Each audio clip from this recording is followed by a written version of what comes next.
আমার বাম পাশে একটু ভালো করে লক্ষ্য করুন, এবারে ডান পাশে একটু ভালো করে লক্ষ্য করুন। কি দুইটা মনিটর দেখা যায়? একটার দাম 30,000, একটার দাম 75,000। কোনটা কত দাম বলেন তো দেখি? এটা কি এডি এডিটিং, মানে এনে মনিটর ছিল না, দুইটা আনা হয়েছে, আর প্রাইস কোনটার কত এটা একটা কনফিউজিং ব্যাপার, কারণ দুইটা মনিটর দেখতে সেম। কিছুদিন আগে 300 হার্জের একটা মনিটর আমরা রিভিউ করছিলাম, MSI এর দাম ছিল 30,000। আবার একটা 300 হার্জ আমরা রিভিউ করতেছি, যেটার দাম হচ্ছে 75,000, কিন্তু দুইটা দেখতে সেম। ওয়াই? চলেন ঘাইটে দেখি কাহিনী কি। মডেল হইতেছে MSI MAG 275 UPD E14 and this is probably the first dual mode monitor যেটা বাংলাদেশের বাজারে আসছে। ডুয়াল মোড বলতে আসলে কি বোঝায়? ডুয়াল মনিটরের মধ্যে আপনি এক মনিটরের দুইটা রেজুলেশন অ্যাক্সেস করতে পারবেন। এইটা হইতেছে ওয়ান অফ দ্য ফার্স্ট, মানে not the first, one of the first monitors বাংলাদেশে যেটা ডুয়াল রেজুলেশনে আসে। ডুয়াল রেজুলেশন মানে এমন না যে আপনি উইন্ডোজের সেটিংস থেকে রেজুলেশন বাড়াইলেন কমাইলেন, এটার মধ্যে নেটিভলি আপনার সুইচ করার অপশন আছে, অর্থাৎ আপনি চাইলেই 4K 144 হার্জ অথবা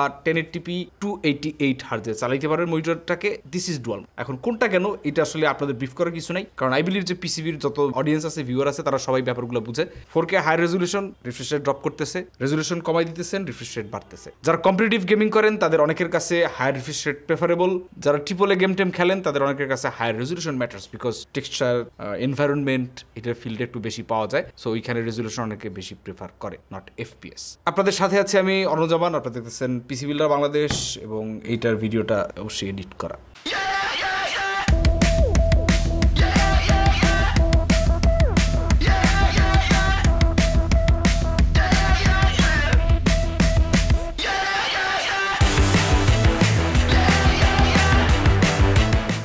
ইন্ট্রোর পরে প্রথমেই যে জিনিসটা আমরা দেখবো সেটা হচ্ছে competitor analysis.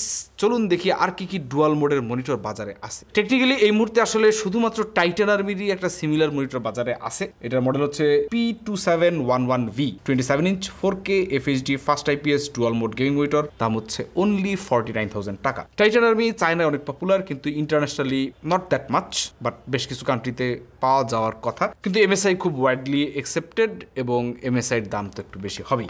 MSI tax, Asus tax ছিল আগে, এখন MSI ট্যাক্সও যুক্ত হয়েছে। কিছুদিন পরে বাংলাদেশে MSI এর পপুলারিটি যেই হারে বাড়তেছে, দেখবেন যে MSI tax Asus tax rate ছাড়াই গেলেও যাইতে পারে। MSI এর মনিটরটা আপনার যদিও 75,000 টাকা হচ্ছে ম্যাক্সিমাম রিটেল প্রাইস, এইটার দাম কোথাও কোথাও একটু টুকটাক কমে পাওয়া যায়। কোন জায়গাগুলো পাওয়া যায় এটা আসলে স্পেসিফিক্যালি বললাম না, বললে সমস্যা আছে, বাট ইউ নো ওয়্যার। তো একই মনিটরে দুইটা মোড, এবং দুইটা মোডে পারফরমেন্স কেমন দুইবার টেস্ট করা লাগতেছে। চলুন আমরা টেস্টিং এবং বিস্তারিততে চলে যাই। চলেন প্রথমে আনবক্স করে ফেলি, দেখি মনিটরটার অবস্থা কি। বক্স কন্টেন্ট হিসেবে থাকছে বরাবরের মতো কিছু পড়াশোনার কাগজপত্র, 4টা স্ক্রু, ডিপি কেবল, পাওয়ার কেবল ও রয়েছে বেসপ্লেট, স্ট্যান্ড, এবং সবার শেষে আকাঙ্ক্ষিত মনিটরটা। অ্যাসেম্বলি প্রসেস আর আগের মতো টুললেস থাকতেছে না, আপনার প্যাচটা লাগাই দিছে MSI। স্ট্যান্ডটাকে ভেসা মাউন্টের সাথে, ভেসা মাউন্টের যে জায়গাগুলো আছে 4টা স্ক্রু হোল, ওইখানে আপনার স্ক্রিন করতে হবে। আগে যেমন জাস্ট ক্লিপ ইন করে দিলেই হইতো, সহজ জীবন আর সহজ MSI রাখতে চায় না, প্যারা দিতেছে। বিল্ড কোয়ালিটির কথা যদি বলি, বডি প্লাস্টিক মেড, স্ট্যান্ড ও বেসপ্লেট মেটালের। প্লাস্টিকের হলেও বেশ সলিড কোয়ালিটির প্লাস্টিক মনে হইতেছে। পেছনের দিক থেকে মনিটরটার ওভারভিউ দিলে প্রথমেই চোখে পড়বে sharp geometric patterns design with matte black finish, এবং এর মাঝে গ্লসি প্লাস্টিক দেয়া আছে। একবারে মাঝখানে ভেসা মাউন্টের জন্য 100x100 4টা স্ক্রু হোলস। এই স্ক্রু হোলসে স্ট্যান্ডটা অ্যাটাচ করা লাগে, কারণ মনিটর কোনো স্ন্যাপিং ক্লিপিলে মেকানিজম আর রাখিই নেই। বাম পাশে আছে ড্রাগনের লোগো, MSI যে ড্রাগন। বাম পাশে নিচে আছে OSD কন্ট্রোলের জন্য একটা লাল জয়স্টিক। ডান পাশে Kensington lock bottom facing IO ports. Port সেকশনে যখন চলে এসেছি, দেখা যাক কি কি পোর্টস থাকতেছে। ডিসপ্লে পোর্ট 1.4A HBR3, দুইটা আছে HDMI 2.1 4K 144 হার্জের, একটা অডিও পোর্ট আছে, পাশে পাওয়ার পোর্ট, আর বটম ফেসিং দুইটা 2 ওয়াটের স্পিকার আছে, যেটা না দিলেও পারতো। স্ট্যান্ডের মাঝে গ্লসি প্লাস্টিক দেওয়া আছে, ওইখানেও গেমিং সিরিজ লেখা আছে। এছাড়া স্ট্যান্ডের মাঝখানে কেবল ম্যানেজমেন্টের জন্য কাট আউট আছে। ফ্রন্ট সাইডে মোটামুটি 3 পাশেই বেজেল ভিজিবল, এবং আপনার চিনের মাঝখানে ফ্রন্ট সাইডের নিচের বর্ডারে মিডলে MSI এর ব্র্যান্ডিং আছে। ডান সাইডে একটা ইন্ডিকেটর লাইট। এখন আমরা 300 হার্জের একটা 1080p মনিটর রিভিউ করছিলাম 30,000 টাকার MSI এর। ওই মনিটরটা আর এই মনিটরটায় আপনি আউটলুকের দিক থেকে কোনো ডিফারেন্সই ফিল করতে পারবেন, মানে জাস্ট প্যানেলটা একটু ডিফারেন্ট, বাট দুইটার স্ট্যান্ড, বডি সব কিছু same, copy paste editing. So 75,000 টাকার একটা মনিটর যখন কেউ কেনে, ডেফিনেটলি প্যানেল তো ভালো হইতেই হবে, এতে কোনো সন্দেহই নেই। এর সাথে আপনার বিল্ড কোয়ালিটিতেও একটু ডিফারেন্স চাই, কারণ ধরেন কেউ আপনার একটা সুপ্রিমের গেঞ্জি পরলো ভ্যান থেকে কেনা, আর কেউ আপনার টাকা পয়সা জমায়া বা যে কোনোভাবে একটা অরিজিনাল সুপ্রিমের গেঞ্জি পরলো, দুইজন পাশাপাশি দাঁড়াইলো, দুইটা গেঞ্জি একই রকম আসলো ক্যামেরায়, তাহলে সে অবশ্যই সেই ক্যামেরাটা নিয়ে কমপ্লেন করবে, এতে কোনো সন্দেহ নেই। তো এটা একটু অফ টপিক হয়ে যেতেছে, but I believe you got my point. So 75,000 টাকার মনিটর যে কিনবে তার একটু আলাদা বাড়তি কিছু চেহারা হইলেও দিতে হবে। 30,000 টাকার মনিটরটার মতো যাতে এইটাও আপনার ওরকম একটা চিপ ফিল না দেয়, 75,000 টাকা অনুযায়ী ফিলটা মানুষ এক্সপেক্ট করে। অবশ্যই এক্সপেকটেশনটা মিট করবে। চলুন প্যানেলটা অন করি। তার অ্যাডজাস্টমেন্ট ফিচার হিসেবে সবই আছে, আপনার tilt, swivel, pivot, height adjustment. ডিসপ্লেতে আপনার একটা 27 ইঞ্চির 4K রেজলিউশন 144 হার্জের আইপিএস প্যানেল আছে, বাট এটা নেটিভ 4K রেজলিউশনের মনিটর হলেও মনিটরের ডুয়াল মোড ফিচার আছে। Viewing angle 178 degree, horizontal and vertical. Colour support করে 30 বিট এবং প্যানেল বিট ডেপথ হচ্ছে 10 বিটস। তবে এটা ট্রু 10 বিট না, 8 bit plus FRC. Pixel pitch 0.155 mm, pixel density 163 ppi, অর্থাৎ 27 ইঞ্চের মধ্যে খুবই শার্প ডিসপ্লে আপনি পাবেন যদি 4K তে থাকেন। Aspect ratio 16:9, static contrast 1500/1, dynamic contrast 1,000,000/1। Brightness claim করতেছে MSI 250 নিটস।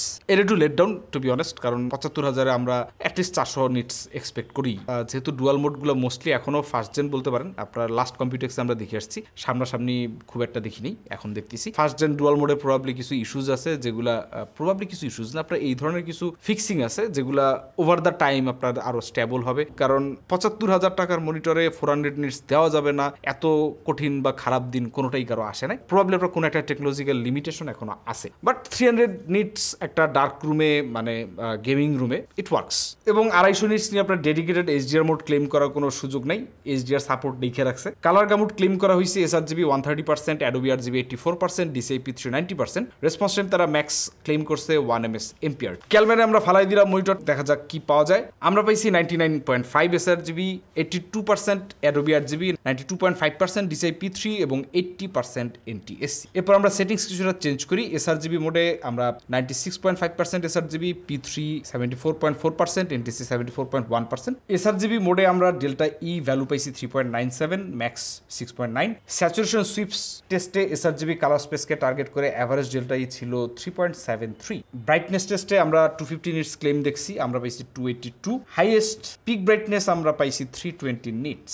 RGB ব্যালেন্স টেস্টে RGB ব্যালেন্সের টেক্সট ভ্যালু আমরা পাইছি গ্রিন 101, ব্লু 97, রেড 97.5, অর্থাৎ এটা একটু কুলার টোনে থাকবে, কুলার এবং গ্রিনিশ টোনে, কারণ আপনার এখানে টেকনিক্যালি ব্লু এবং রেড দুইটাই কম। এখন এই সবগুলো রেজাল্ট টেস্ট করা হয়েছে 4K রেজুলেশনে। এখন আমরা 1080p-তে সুইচ করে দেখি আপনার কোনো কালারের চেঞ্জেস দেখতে পাই কিনা। 1080p মোডে কালার গামুড টেস্টে রেজাল্ট পেয়েছি sRGB 99.5%, Adobe RGB 82.1%, NTSC 80.7% এবং P3 92.6। 1080p মোডে পিক্সেলেটেড হলেও আমরা অনেক ভালো রেজাল্ট পেয়েছি বলতে হবে। এছাড়াও 1080p-তে কালার চেকার টেস্টে sRGB কালার স্পেসকে টার্গেট করে অ্যাভারেজ ডেল্টা ই ছিল 4.81 এর মতো। স্যাচুরেশন সুইপস টেস্টে sRGB কালার স্পেসকে টার্গেট করে অ্যাভারেজ ডেল্টা ই আবার 4.08 পাওয়া গেছে, which is also very good. কালারের কথা যদি বলি, মানে এক কথায় 4K রেজলিউশনে এই মনিটরটা sRGB মোডে আপনাদের ব্যবহার করাটাই প্রেফারেন্স থাকবে। আর আমরা সাজেস্ট করব যে কালার মোড হিসেবে আপনার sRGB মোডটা, কারণ এই মোডে আমরা সবচেয়ে কম ডেল্টা ই ভ্যালু পেয়েছি অন্য মোডগুলোর তুলনায়। 1080p মোডেও আমরা টেস্ট করেছিলাম, তবে আমাদের সাজেশন থাকবে গেমিং ছাড়া, মানে FPS গেমিং পার্টিকুলার ছাড়া আসলে এই মোডটা মনে হয় ইউজ না করাই ভালো, কারণ প্রফেশনাল কাজের জন্য কালার অ্যাকুরেসি এবং শার্পনেস অনেকটাই ম্যাটার করে। গেমিং মনিটর মেইন পার্ট হচ্ছে গোস্টিং টেস্টে দেখা যাক কেমন কি হয়। 4K 144 হার্জে আমরা রেসপন্স টাইম নর্মাল মোডে রেখে ভালোই ইনভার্স গোস্টিং দেখতে পাই, ওভারশুটও আছে প্রথম লেয়ারে। রেসপন্স টাইম যদি আমরা ফাস্ট মোডে শিফট করি, তাইলে আমরা ইনভার্স গোস্টিং ও ওভারশুট তিনটা লেয়ারই দেখতে পাই। থার্ড লেয়ারে বাকি দুটা লেয়ার তুলনায় একটু কম গোস্টিং আছে। রেসপন্স টাইম ফাস্টার দিলে ফাস্ট মোড আর ফাস্টার মোডের মধ্যে তেমন কোনো নোটিসেবল ডিফারেন্স চোখে পড়ে না। এরপরে আমরা এটারে 1080p 288 হার্জে নিয়ে যাই, মানে ই স্পোর্টস মোড আপনার এটারে বলতে পারেন। 1080p নর্মাল মোডে আমরা overshoot, inverse ghosting, motion blur প্রথম দুইটা লেয়ারে পেয়েছি। থার্ড লেয়ারে ইনভার্স গোস্টিং, ওভারশুট রয়েছে কিন্তু মোশন ব্লার নাই। 1080p ফাস্ট মোডে আমরা ওভারশুট অ্যান্ড ইনভার্স গোস্টিং ও মোশন ব্লার পেয়েছি প্রথম দুইটা লেয়ারে। তৃতীয় লেয়ারে হালকা মোশন ব্লার এবং ইনভার্স গোস্টিং রয়েছে কিন্তু কোনো ওভারশুট নাই। ফাস্ট মোডে নর্মাল মোড থেকে কম মোশন ব্লার রয়েছে। 1080p ফাস্টেস্ট মোডে হালকা মোশন ব্লার ও ইনভার্স গোস্টিং রয়েছে কিন্তু কোনো ওভারশুট নাই তিনটা লেয়ারই। এরপরে 4K অ্যাডাপটিভ সিঙ্ক অন করে নর্মাল মোডে তিনটি লেয়ারের লেস ওভারশুট দেখতে পেয়েছি কিন্তু ইনভার্স ইনভার্স গোস্টিং রয়েছে মোটামুটি। এরপরে 4K অ্যাডাপটিভ সিঙ্ক অন করে ফাস্ট মোডে 3টা লেয়ারে ইনভার্স গোস্টিং পেয়েছি, 2টা লেয়ারে হালকা ওভারশুটও আছে। এরপরে 4K তে অ্যাডাপটিভ সিঙ্ক অন করে ফাস্টেস্ট মোডে ওভারশুট ইনভার্স গোস্টিং পেয়েছি আমরা প্রথম 2টা লেয়ারে। থার্ড লেয়ারে ইনভার্স গোস্টিং ও ওভারশুট রয়েছে, কিন্তু প্রথম 2 লেয়ার থেকে 20%-এর মতো কম গোস্টিং পাবেন বা আমরা দেখেছি। এরপরে 1080p তে 288 হার্টজে অ্যাডাপটিভ সিঙ্ক অন করে নর্মাল, ফাস্ট, ফাস্টার 3টা মোডেই আমরা আইডেন্টিক্যাল গোস্টিং দেখতে পেয়েছি। 3টা মোডেই ইনভার্স গোস্টিং ও মোশন লেয়ার রয়েছে। এমপিআরটি মোডে আমরা 3টা লেয়ারে ইনভার্স গোস্টিং ও ওভারশুট দেখতে পেয়েছি, কিন্তু লেয়ারগুলো যত হালকা হচ্ছিল ওভারশুট কিন্তু ততটাই কমেছে। এতগুলো মোড টেস্ট করার মেইন রিজন হচ্ছে বেস্ট মোড কোনটা এটা আইডেন্টিফাই করা। আপনি যদি 4K রেজলিউশনের মনিটরটা ব্যবহার করেন তাহলে সবচেয়ে ব্যালেন্সড ও স্মুথ এক্সপিরিয়েন্স পাবেন অ্যাডাপটিভ সিঙ্ক অন করে রেসপন্স টাইম নর্মাল মোডে রেখে। অর্থাৎ ফাস্ট, ফাস্টার এগুলো এক্সপিরিয়েন্স খুব একটা ভালো হচ্ছে এমনটা নয়। নামে ফাস্ট এবং ফাস্টার হলেও এই নর্মাল মোডেই কিন্তু আমরা 25% কম গোস্টিং পেয়েছি। 1080p রেজলিউশনে মনিটর ব্যবহার করেন তাহলে সবচেয়ে বেটার এক্সপিরিয়েন্স পাবেন জাস্ট রেসপন্স টাইম ফাস্ট মোডে রেখে, স্পেসিফিক্যালি আপনি যখন FPS গেমিং করবেন। যেহেতু এটা একটা IPS মনিটর, আমরা ব্যাকলাইট ব্লিড টেস্ট করছিলাম এবং unfortunately even though it's a 75 hertz monitor, কয়েক জায়গায় ব্যাকলাইট ব্লিড আছে। কেন আছে আগেই বলছিলাম যে 30,000 টাকার মনিটরে যে হাউজিং আপনি ইউজ করছেন 75,000ও আপনি সেম হাউজিং ইউজ করছেন।